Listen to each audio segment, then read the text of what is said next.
Hey guys, my name's Josh Smith. I'm the CEO of Montana Knife Company, and we thought we would give you a shop tour today of where our knives are made and explain the process to you guys and show you American manufacturing, how we built it, what it is today, and what it's going to be in the future. This is actually my home property. We started this company in my garage right here to my left. This is actually where my kids play basketball on the court right here. This is where we raise our animals. We have steers and horses out here.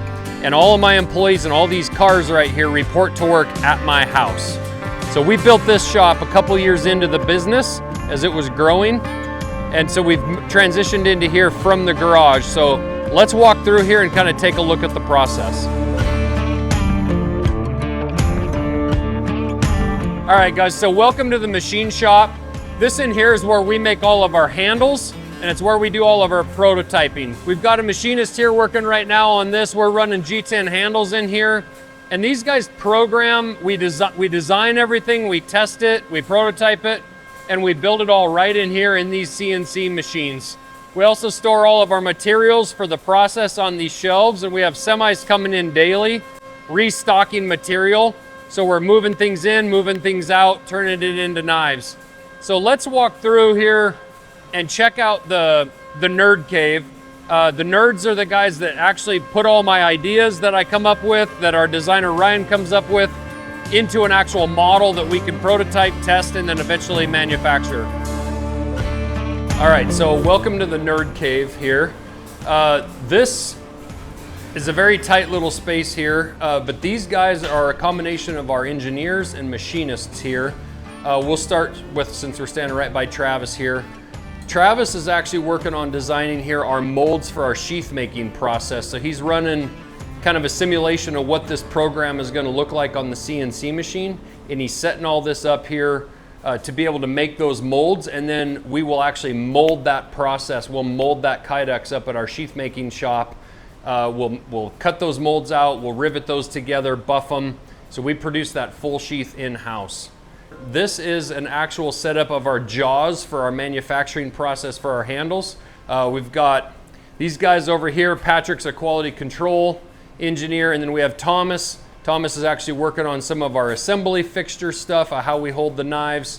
So when it comes to making a part that you need to measure to make sure that it's within tolerance, that's what Patrick's working on, among various other quality issues, checking hardness on blades, things like that, establishing consistency with finishes that we want. We actually have a CMM machine here that we are just getting up and running, so that'll help actually measure parts on this as well. Again, that tells us if parts are in tolerance. So a lot of things are happening in this little room. We even have a prototyping milling machine over here, an old school Bridgeport that is kind of harkens back to the days before CNC, but these guys can actually hand make parts on here for our process. So let's cruise out here and check out some more of the process.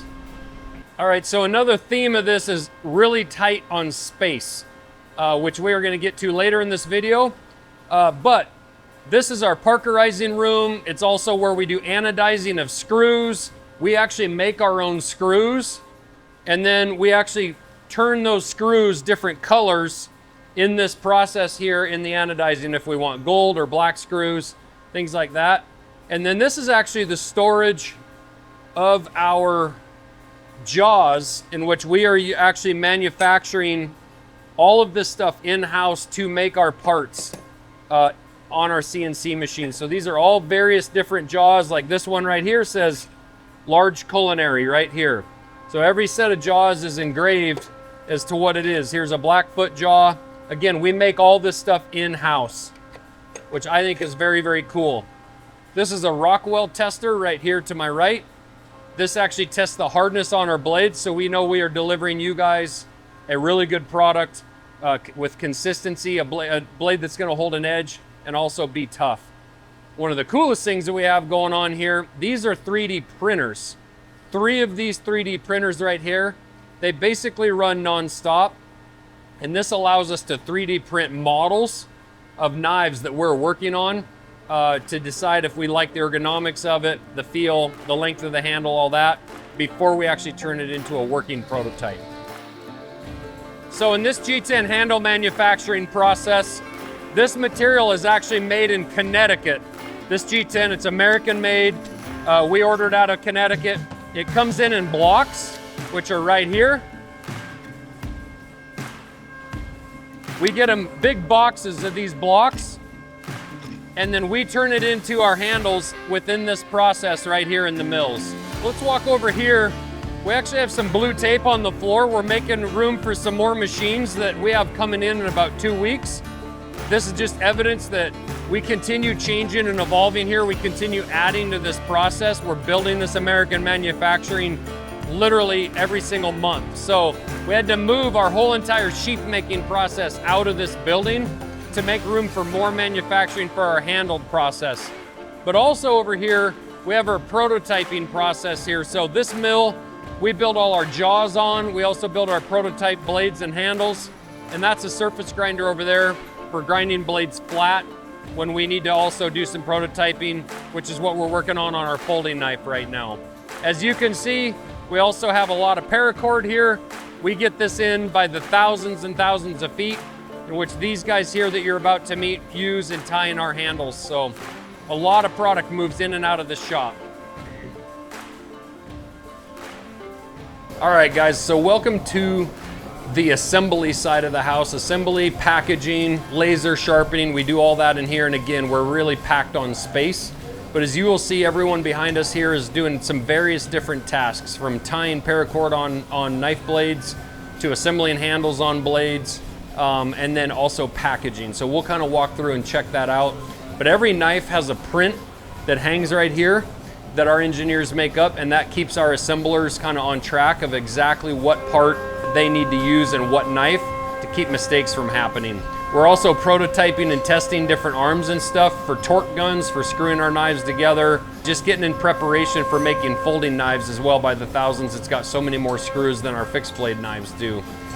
We move our blades around on these racks right here. They're a baker's rack. They're covered so our blades stay clean through the entire process. And we can also move a lot of blades around the shop very safely. So before we get through the rest of the assembly process, we'll talk about our blades.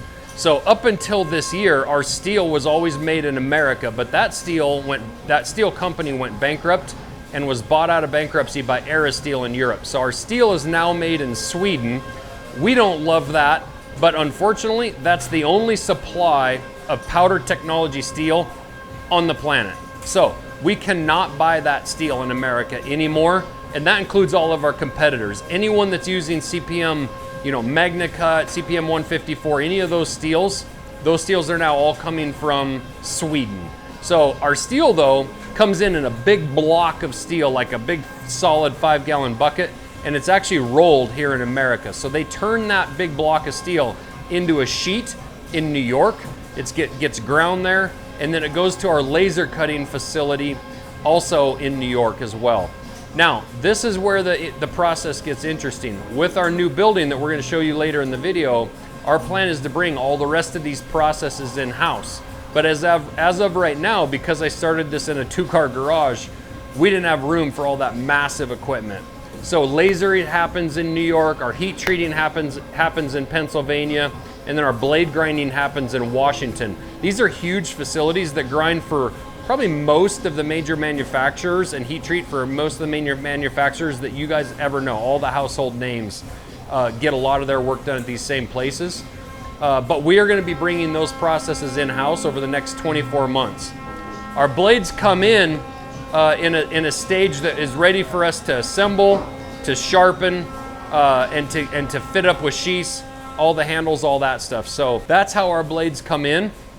But what's really exciting, if you guys keep up with us over the next 2 years, honestly the next 12 months, you're gonna see a lot of these major processes actually come in-house, which we're very excited about. And if you know anything about blade grinding, heat treating, some of that, we are also hiring for those positions now in preparation for that equipment. All right, let's walk down through this assembly process here. We actually got Courtney here. Courtney didn't know she was going to be on camera today, but she is actually going to be our head coffee manager of our coffee shop in our retail facility, but she also is learning how to assemble, how to tie, how to package, all that stuff. So when you come in and get a cup of coffee in our retail store, she's actually gonna know exactly what she's talking about because she's been there and done that. This is actually my daughter, Macy. She's 15 years old. She's working a summer job here this summer, but to be honest, Macy and her siblings were our very first employees back in the day. They actually, you know, clipped out the first blades that we had. She did a bunch of bead blasting, assembling handles, all that stuff. What was that, 5 years ago? So she was 10 years old when she was doing that. So time flies, it's pretty cool. All right, so lots of tying happening here today. As you can see, these blades are all staged and ready. They're gonna get tied up, and then they're gonna head into the sharpening room, which we'll go check out right now. So our sharpening is all done by hand in here. These guys are all standing at this belt grinder and at the strop machine. It's a two-step process, so two people sharpen one knife. One guy's on the belt grinder, and then someone else is on the stropping machine where they're stropping that edge, they're getting that wire edge off, getting a really nice fine edge, and then they will test it on paper, as you can see right down there. This process is really cool because it's one of those things you just can't automate. It takes people to do it. I have yet to ever feel an edge that a machine put on that's better than a human puts on. There's nothing like the human eye and the human touch, in my opinion.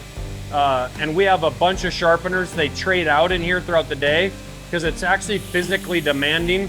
You're very tense. You're standing over that grinder all day long. Your neck gets sore, your back gets tired.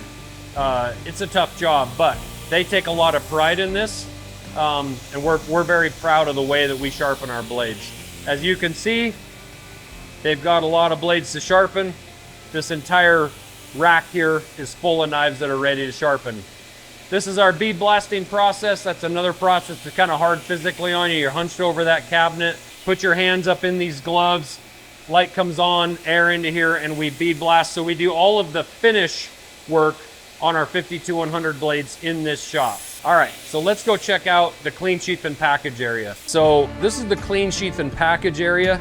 The other side was set up more for assembly. This is generally set up more for clean sheath and package and that fulfillment side of it. When we have really big drops, the next day we'll actually convert the whole downstairs over here sometimes over to fulfillment. But today we're clean sheathing and packaging. So we got Ben here, he's actually writing his name on a card. So let's check out that card. Who's all on there, Ben? It's Bip, me, and Bryce. So Bip sharpened it, Ben quality controlled it, Bryce packaged it. So every knife that you get from us will have a card with names of who touched these blades.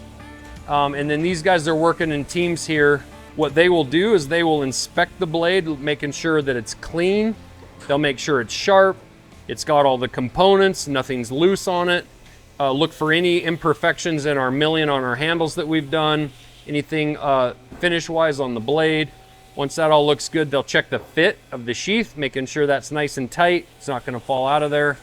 And then they will package it up along with an info card and some really nice wrapping paper. So makes a cool presentation for our customers, and I think it also shows that hand touch. It's not just shrink wrapped in plastic like you see from stuff made overseas.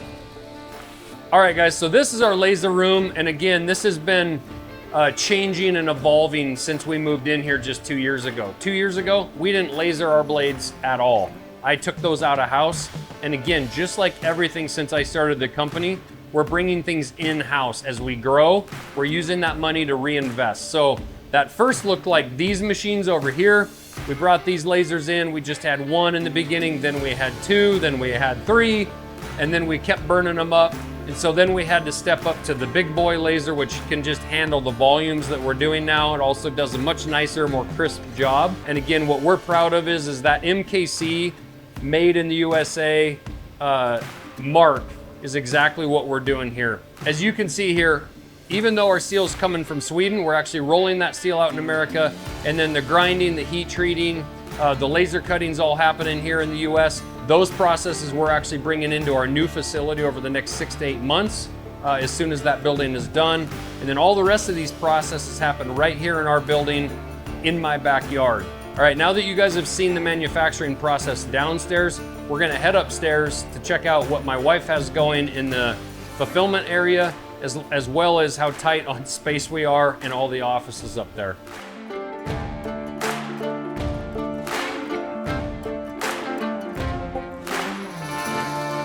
All right, so we've come upstairs now from our manufacturing. Up here, it's again tight on space. You're gonna see that theme repeated throughout the building. This is our customer service area here.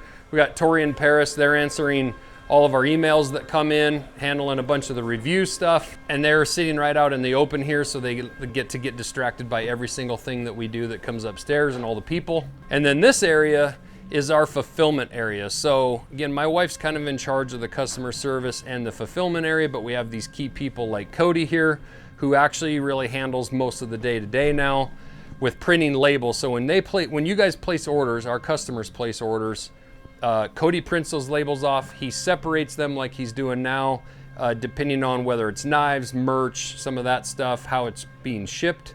And then they'll go through and they'll pick all of the different merchandise that's in here. Every row horizontally is a different size. Every row vertically is a different style of shirt, jacket, hat, whatever's in there. And then we also have all of our supplies here. And this is one thing that I think we're very, very proud of. Like all these leather goods made by Teton Leather down in Idaho, we have really helped explode their business. They've hired a bunch of people to grow their business just because of ours, to help feed the beast that is MKC now. So all of these products are handmade in the US, right down in Idaho. Same thing with our custom wood products, like our cutting boards, our knife hangs. Those are made over in Billings, Montana by Montana Block. Again, they have had to hire more people to just help supply the amount of wood products that we go through. We've got coffee, sharpeners, all the different various things in here that you guys can buy as accessories besides just your knife. So all of that happens again right upstairs in this building. I think this makes us unique. As you've seen on this tour, we design the product, we do the prototyping, the 3D printing, all that. Then we actually produce the fixtures to make the product.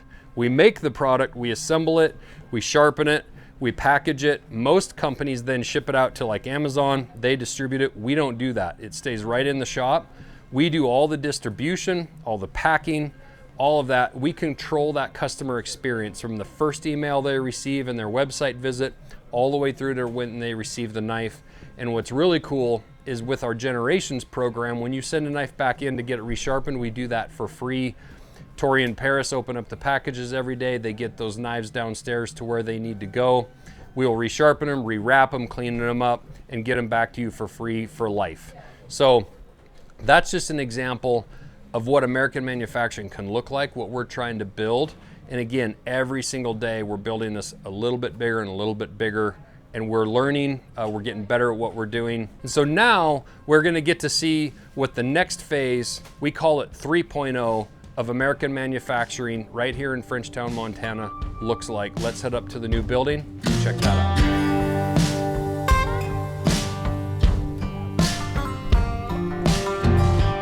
All right guys, so welcome to the 3.0 version of Montana Knife Company.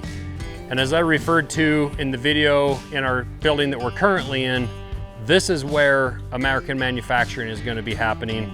This is where we're going to be moving all of our operations in probably December of 2025. And this is what's going to allow us to expand to cover everything, every phase and every facet of making the knives that we make. We're just going to continue to try to bring that American manufacturing in-house. And this is all entirely possible because of our customers, the support we've had in the last 5 years to go from our 2-car garage to the building we're in now to building this building with no investors, no outside help really, just bootstrapping it through your guys' help. This is all going to be possible. And to put it in perspective, the entire building that we are in, up and downstairs, fits in just 1/4 of the room I'm standing in, and that doesn't include all the offices that are up front and the Black Rifle Coffee Shop and the retail store that we're gonna have on this location. So we're very excited about this. We hope you guys will come visit, and I hope this tour shows you what American manufacturing looks like today.